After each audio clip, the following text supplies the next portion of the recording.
जय हिंद फ्रेंड्स। तो आज हम साइकोलॉजी में अभिप्रेरणा टॉपिक को पढ़ने वाले हैं। अभिप्रेरणा टॉपिक से जुड़े हुए कुछ 4 बिंदुओं को अपन कवर करने वाले हैं, 4 से 5 बिंदुओं को कवर करेंगे। अभिप्रेरणा के सिद्धांतों को जानेंगे, कुछ अभिप्रेरणा के संघर्ष के प्रकारों को जानेंगे, अभिप्रेरणा से जुड़ी हुई कुछ अन्य बातें भी देखेंगे, अभिप्रेरणा के चक्र को जानेंगे, अभिप्रेरणा के तत्वों को जानेंगे, अभिप्रेरणा के प्रकार को जानेंगे, है ना। और कुछ 1-2 अभिप्रेरणा की परिभाषा भी देख लेंगे। तो फटाफट से हम शुरू करते हैं अभिप्रेरणा टॉपिक। तो आज हम अभिप्रेरणा में क्या क्या कवर करने वाले हैं। बहुत ज्यादा लंबा सेशन तो नहीं, लेकिन हल्का हल्का अभिप्रेरणा के हर पहलू को छूने की कोशिश करेंगे। ठीक है, तो हम पढ़ रहे हैं अभिप्रेरणा। ठीक है, तो देखो अभिप्रेरणा शब्द जो कि मोटिवेशन शब्द, इंग्लिश के मोटिवेशन शब्द से निकला है, मोटम और मोवे शब्द से बना है, लेटिन भाषा के मोटम और मोवे शब्द से बना है और हिलगार्ड के द्वारा कहा जाता है। इसमें कुछ परिभाषा आती है अभिप्रेरणा की। अभिप्रेरणा की परिभाषाओं के साथ अभिप्रेरणा के चलो प्रकार देख लेते हैं। फर्स्टली कि अभिप्रेरणा के प्रकार कौन कौन से होते हैं। अभिप्रेरणा 2 तरीके की होती है, एक तो सकारात्मक हो जाती है और एक नकारात्मक हो जाती है ना। एक सकारात्मक अभिप्रेरणा होती है और एक नकारात्मक अभिप्रेरणा होती है। और अभिप्रेरणा की परिभाषा को लेकर बहुत से कोटेशन आते हैं, जैसे कि अभिप्रेरणा को शारीरिक या मनोवैज्ञानिक दशा कहा जाता है मैकडूगल के द्वारा। वहीं वुडवर्ड के द्वारा अनसीखी अभिप्रेरणा कहा जाता है प्रेरक को।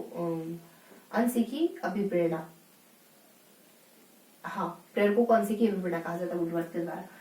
और वहीं लोवेल के द्वारा कुछ परिभाषा दी जाती है। लोवेल के द्वारा क्या कहा जाता है। लोवेल के द्वारा कहा जाता है कि अभिप्रेरणा एक मनोवैज्ञानिक कारक है। ठीक है, और वही उत्तेजित दशा सन के द्वारा, सिम्पसन या सन है पीछे थोड़ा सा। देखो अब इन परिभाषाओं को सिर्फ ट्रिकी तरीके से याद करने की जरूरत होती है, बहुत ज्यादा इनमें उलझना ठीक भी नहीं है ना।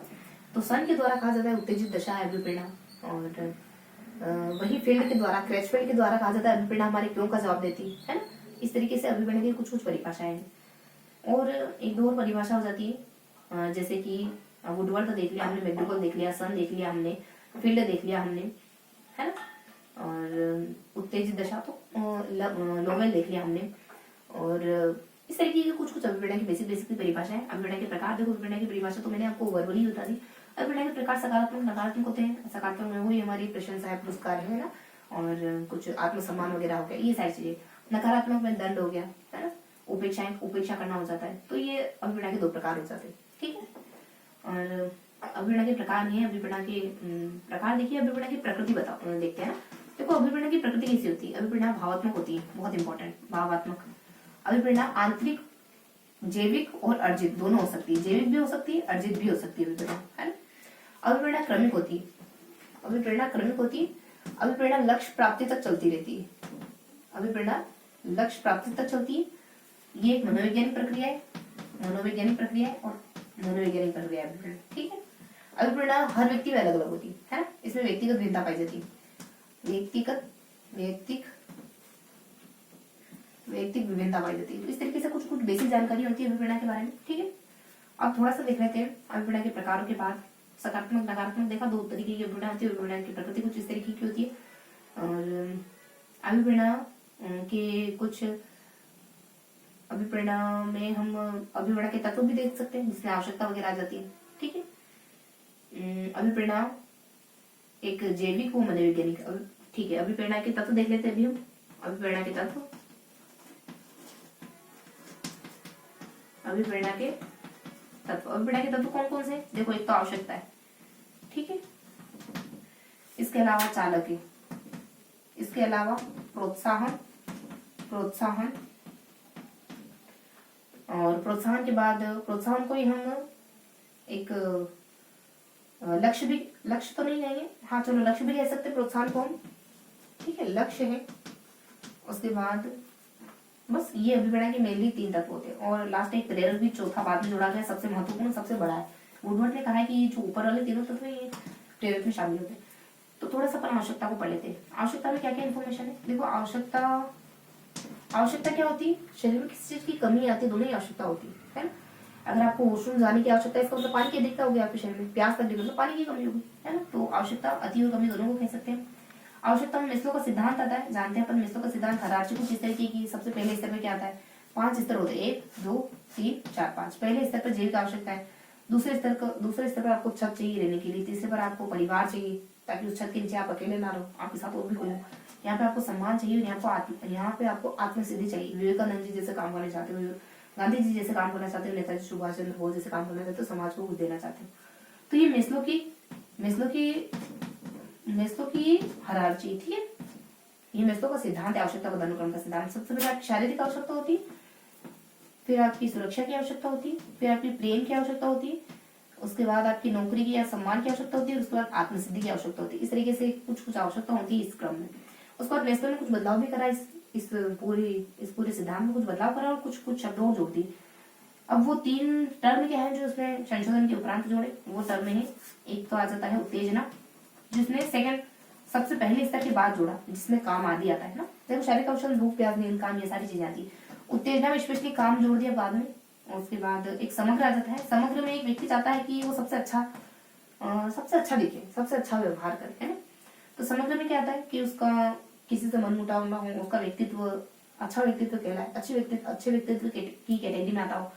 और लास्ट में आ जाता है आध्यात्मिकता। आध्यात्मिकता में क्या आता है, आध्यात्मिकता देखो सबसे ऊपर से भी ऊपर आता है, आध्यात्मिकता सबसे ऊपर वाले तत्व से भी ऊपर आता है आध्यात्मिकता। आध्यात्मिकता को मेस्लो ने बी मोटिवेशन का है, ठीक है। तो ये कुछ आवश्यकता के बारे में बताया। अब तत्वों के बारे में थोड़ा और पढ़ लेते हैं, ठीक है। ये प्रकार है प्रकृति और अभिप्राय के तत्व पढ़ रहे हैं, ठीक है। ध्यान रखेंगे अभिप्राय के तत्व कंटिन्यू कर रहे हैं। तो अभिप्राय के तत्व में हम यहाँ लिख लेते हैं अभिप्राय के तत्व, ठीक है। तो अभिप्राय के तत्व में हमने आवश्यकता को देखा है, ठीक है। आवश्यकता में जो भी परिवर्तन बदलाव हुए उसको जाना। अब थोड़ा सा चालक को देख लेते हैं। देखो चालक क्या होता है, जो आपको चलायमान रखता है चालक। भूख क्या है, आपका चालक है। प्यास क्या है, चालक है। नौकरी पाने की लालसा क्या है, चालक है। नौकरी क्या है, लक्ष्य या प्रोत्साहन है। चालक के बारे में शेरफ के द्वारा कहा जाता है, शेरफ परिभाषा देते हुए कहते हैं कि चालक एक सुदृढ़ तत्व होता है। सुदृढ़ एक ऐसा सुदृढ़ तत्व होता है जो आपको चलायमान रखता है। सुदृढ़ शब्द का इस्तेमाल होगा, ये स्पेशली ध्यान रखेंगे। उसके बाद प्रोत्साहन आ जाता है या फिर लक्ष्य आ जाता है। प्रोत्साहन या लक्ष्य क्या होता है, जिसको मिलने के बाद हम शांत बैठ जाते हैं। नौकरी पाने की चाह इतने समय से थी, इतने समय से पढ़ रहे थे, घंटों पढ़ रहे थे, नौकरी मिल गई तो ठप पड़ गए, है ना। तो ये प्रोत्साहन कहलाता है।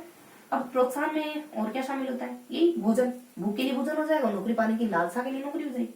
तो प्रोत्साहन में भोजन शामिल होता है। और वहीं एक परिभाषा आ जाती है बोरिंग की। इनके द्वारा कहा जाता है कि प्रोत्साहन क्या होता है।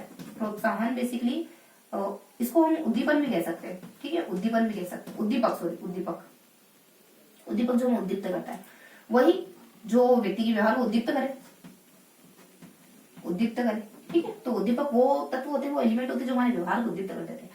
तो इस तरीके से हमने इन तीनों के बारे में तो जान लिया। अब थोड़ा सा इन दोनों में संबंध देख लेते हैं, इन दोनों तत्वों में क्या संबंध है। कुल मिला के हम बड़ा चक्र की बात करने वाले हैं, क्योंकि इन दोनों में जो संबंध है वो चक्र के थ्रू डिफाइन हो जाएगा। सबसे पहले आती है आपकी आवश्यकता है, उसके बाद चालक लिखोगे, उसके बाद ये तीसरा तत्व लिखोगे प्रोत्साहन, है ना।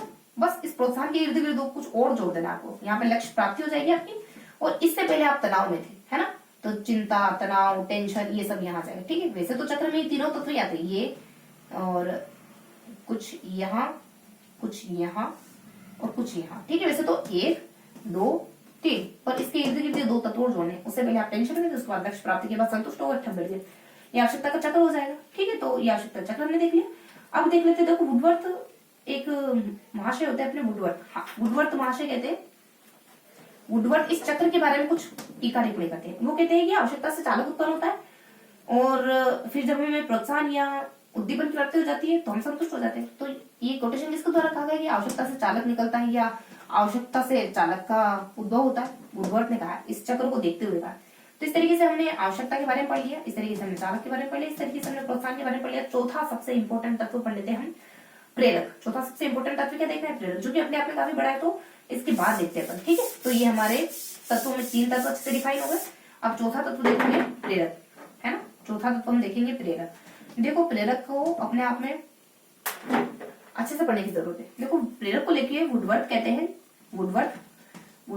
प्रेरक को लेके पहला पॉइंट तो यही है कि प्रेरक में सब कुछ शामिल है। आवश्यकता, नीड, एम, और अगर इसको कहें आवश्यकता प्लस प्रेरक, आवश्यकता प्लस चालक प्लस प्रोत्साहन, ठीक है। ये तीनों चीजें इसमें शामिल होती है, वुडवर्थ के द्वारा कहा जाता है। अब इसकी परिभाषाओं को देखें ना, तो मैकडूगल कहते हैं, मैकडूगल ने अभी मैंने कहा ही था कि प्रेरक क्या होते हैं, मनोवैज्ञानिक प्लस शारीरिक दशाएं जो उनको मोटिवेट कर देती काम करने के लिए, वही प्रेरक कहलाते हैं मैकडूगल के अनुसार।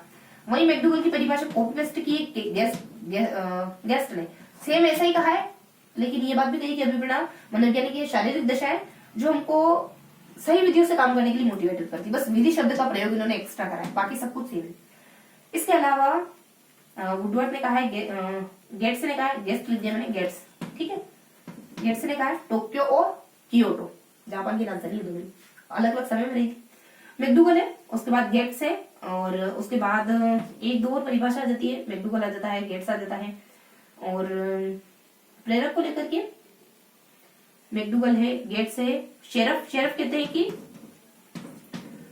ये जो है चालक शब्द का इस्तेमाल करते हैं मैक्डूगल, ये शेरफ बहुत ज्यादा स्पष्ट नहीं है, लेकिन चालक शब्द का इस्तेमाल करेंगे प्रेरक की परिभाषा में, तो वो शेरफ की परिभाषा ध्यान रखना। ऐसे ध्यान रखा कि एक शरीफ व्यक्ति है ना, ड्राइवर के लिए भी आप शब्द का इस्तेमाल करते हैं, जनरली अपन करते हैं, लेकिन थोड़ा सा ट्रिकी तरीके से चीजों को ध्यान रखने के लिए जोड़ना होता है कुछ ना कुछ, ठीक है। अब देख लेते हैं हम अलग अलग व्यक्ति के अनुसार प्रेरकों के प्रकार। सबसे पहले तो मैक्डूगल के अनुसार ही देखेंगे, उसके बाद हम थॉमसन के अनुसार देखेंगे, उसके बाद हम गेट्स के अनुसार देखेंगे, गेट्स, ठीक है, जोक बार बार गेट्स के अनुसार देखेंगे, ठीक है। तो मैक्डूगल ने तो एक तो बताया है जैविक, जो जनरली हर कोई बताता है जैविक, दूसरा बताया इन्होंने अर्जित, अर्जित, ठीक है। जैविक में भूख प्यास नींद काम है ना, ये सारी चीजें आ जाती है। काम को फ्राइड ने बहुत ज्यादा इंपॉर्टेंट माना है, और मलमूत्र त्याग भी इसी में था। मलमूत्र त्याग को फ्राइड कहते हैं कि इसी से आपके व्यक्तित्व का संगठन होता है, व्यक्तित्व का निर्माण होता है, आपका व्यक्तित्व डिफाइन होता है, ठीक। अर्जित में क्या आता है, उपलब्धि। अर्जित में क्या है, जो आप समाज से सीखते हो, अचीवमेंट, अचीव करना, चीजों को अचीव करना आप समाज से सीखते हो। संबंध है, और अनुमोदन, अप्रूवल चाहते हो, आप कुछ बात रखते हो तो आप चाहते हो आपकी बात को एक्सेप्ट कर लिया जाए, ठीक है। इसके अलावा आवेश पूर्ण, ये सारी चीजें, आवेश, ये सारी चीजें अर्जित में आती है, किसमें आएगी, अर्जित में। जिसमें अपन जानते हैं भूख प्यास नींद काम, ये सारी चीजें आएगी, भूख है, प्यास है, नींद काम जनरली है ना।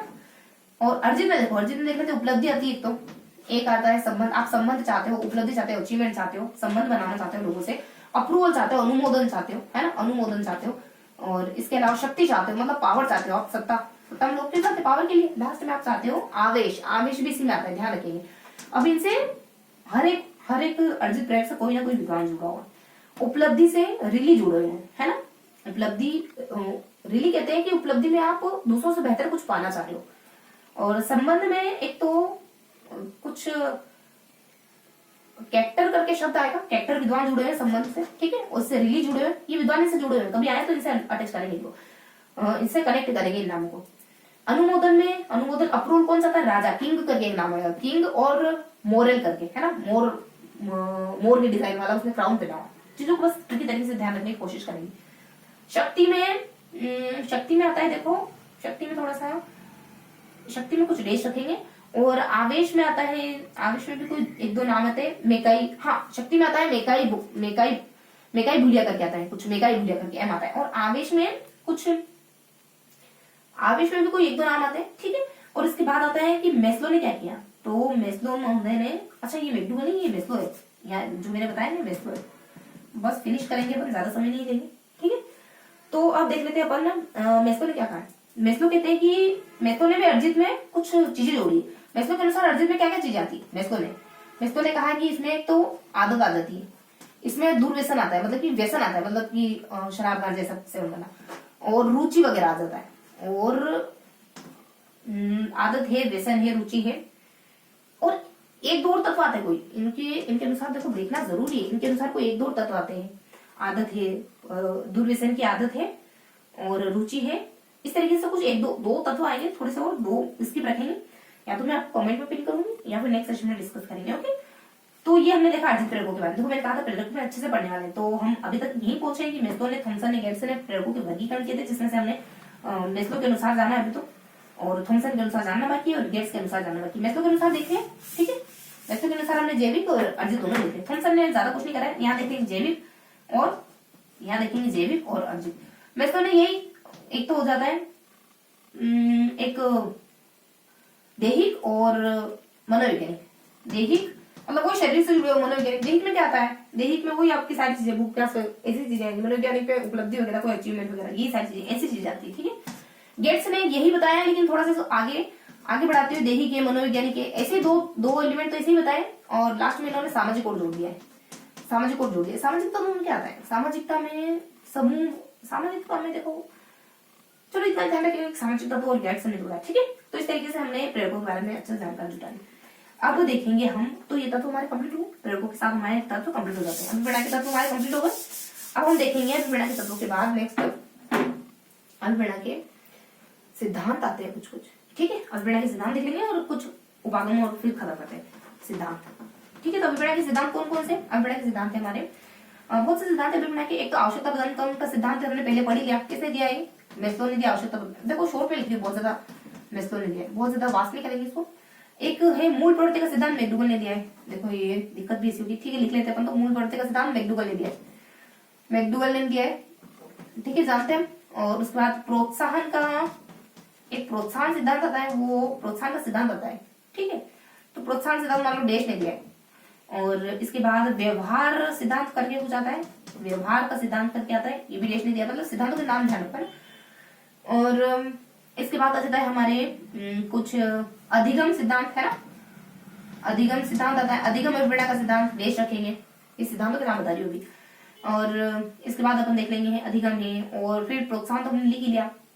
इसके बाद आता है एक मुर्रे का सिद्धांत, मुर्रे का सिद्धांत, मुर्रे ने जैविक आवश्यकताओं की संख्या 12 बताई, वही अर्जित की 28 बताई, ठीक है। और विरोधी सिद्धांत, आवश्यकता का विरोधी सिद्धांत, ऐसे करके कुछ सिद्धांत आता है, विरोधी सिद्धांत ध्यान रखेंगे, नाम क्या है इसका? विरोधी सिद्धांत, ऐसे करके कुछ ध्यान रखेंगे। और इसके बाद अपन ध्यान रखेंगे द्विघटक का सिद्धांत, द्विघटक का सिद्धांत, अभिप्रेरणा का द्विघटक का सिद्धांत, और अभिप्रेरणा का शारीरिक सिद्धांत, अभिप्रेरणा का शारीरिक सिद्धांत। ये सिद्धांतों के नाम बताए मैंने आपको, ठीक है। अभिप्रेरणा का शारीरिक सिद्धांत, तो इससे द्विघटक में देखो 2 घटक कौन कौन से? एक तो आरोग्य घटक है और एक कार्य, आरोग्य और कार्य घटक। आरोग्य घटक में जैविक आवश्यकता आती है, कार्य घटक में अर्जित आवश्यकता आती है। और ये देने वाले कौन है? हर्ज़बर्ग। कौन है ये? हर्ज़बर्ग। तो मैंने सिर्फ आपको नाम बताए, ठीक है, ये सिद्धांत होते हैं आवश्यकता के। इसके अलावा ये सारे आवश्यकता के सिद्धांत हो जाते हैं। इसके अलावा कुछ और है, देखो तो बताया तो निष्पादन है, इसके अलावा कुछ और अपन यहाँ देख लेते हैं। एक तो है निष्पादन का सिद्धांत, बस फिनिश कर रही हो ना निष्पादन का सिद्धांत। और एक है निष्पादन हो जाता है प्रत्याशा का सिद्धांत, सिद्धांतों के नाम ध्यान रखेंगे। और इसके अलावा है हमारे एक स्वव्यक्तित्व का सिद्धांत, व्यक्तित्व का सिद्धांत, ठीक है। और इसके अलावा अपन देखेंगे गुणों का सिद्धांत, मतलब अभिप्रेरणा अभिप्रेरणात्मक गुणों का सिद्धांत, ऐसा करते हो, ठीक है। इसके अलावा है लक्ष्य उन्मुखी सिद्धांत। और इसके अलावा हम देख लेते हैं कुछ ये जाना हमने, ठीक है, प्रत्याशा देख लिया, निष्पादन देख लिया, व्यक्तित्व देख लिया, गुण देख लिया, लक्ष्य देख लिया। और इस तरीके से कुछ कुछ सिद्धांत है, ठीक है। इनसे कुछ कुछ नाम भी जुड़े हुए हैं, जैसे गुण से वाइन का नाम जुड़ा हुआ है, जैसे लक्ष्य से लोथ का नाम जुड़ा हुआ है, जैसे व्यक्तित्व से रियान का नाम जुड़ा हुआ है, जैसे प्रत्याशा से व्रूम का नाम जुड़ा हुआ है, जैसे निष्पादन से पोर्टर का नाम जुड़ा हुआ है ना। मैं हल्का हल्का बता रही हूँ, जो भी स्पष्ट है उसको बता रही हूँ मैं। और बाकी विरोधी से देखो एक कुछ विरोधी से है ना कुछ, चलो विरोधी से अभी इसकी प्रत्यय मूल प्रवृत्ति से बता दिया मैंने आपको, द्विघटक बता दिया। और ये है अधिगम, व्यवहार। तो इस तरीके से मैंने आपको कुछ कुछ सिद्धांत बताए, उनके नाम ध्यान रखेंगे, बस सिद्धांतों के नाम ध्यान रखेंगे, बहुत ज्यादा डेप्थ में नहीं जाएंगे, सिद्धांतों का नाम भर ध्यान रखेंगे। अब देख लेते हैं हम कुछ अन्य जानकारी, आई एम मेकिंग वीडियो। उसके बाद नेक्स्ट जानकारी देख लेते हैं उपागम के प्रकार, अभिप्रेरणा उपागम के प्रकार। उपागम के प्रकार, देखो उपागम के प्रकार कौन कौन से? 4 है, ये तो बहुत इजी होंगे। कौन कौन से? फटाफट से देख लेते हैं, फिनिश करते हैं। एक होता है परिहार, एक होता है उपागम। उपागम 1 सेकेंड रुकेंगे, 1 सेकेंड।